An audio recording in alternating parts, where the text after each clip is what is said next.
છોટાઉદેપુર જિલ્લાના કવાડ તાલુકાના પાનવડ ગામમાં નજીક ગામડી નદી ઉપર આવેલા વર્ષો જૂનો નાનો પુલ આજે વહેલી સવારે લગભગ 5 વાગે અચાનક જ ધરાશાયી થઈ ગયો।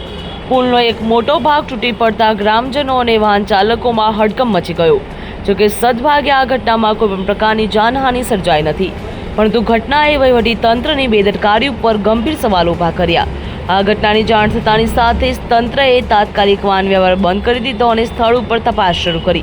સ્થાનિક લોકોનું કહેવું છે કે આ પુલની જર્જરિત હાલત અંગે તેઓએ અનેકવાર રજૂઆત કરી છે, છતાં પણ કોઈ પણ પ્રકારની કાર્યવાહી કરવામાં આવી નથી, કોઈ પગલાં લેવામાં આવ્યા ન હતા।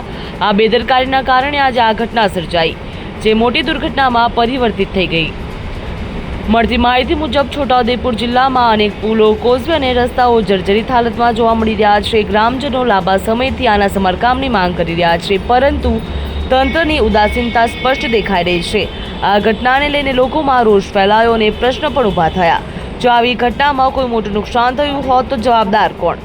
સ્થાનિક હવે માંગ કરી રહ્યા છે કે તંત્ર તાત્કાલિક આવા જોખમી પુલો અને રસ્તાઓનું નિરીક્ષણ કરે અને સમારકામ કરે। રોજ પાંડવડ ગામે ધામણી નદી ઉપર વર્ષો જૂનો પુલ આવેલો હતો અને આજે સવારમાં 5 વાગે અવર જવર કરતા લોકોને ખબર પડી એટલે જાણ પડી અને વાહનો અમે બંધ કરાવી દીધા છે અને આ પુલ વહેલી તકે બને એવી સરકાર જોડે માંગ કરીશું।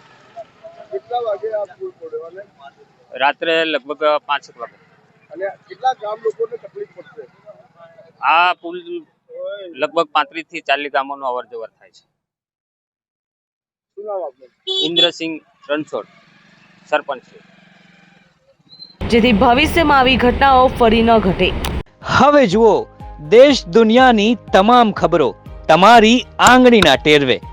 ઉઠાવો મોબાઈલ અને ગૂગલ પ્લે સ્ટોર પરથી ડાઉનલોડ કરો અમારી CN24 ન્યૂઝ મોબાઈલ એપ।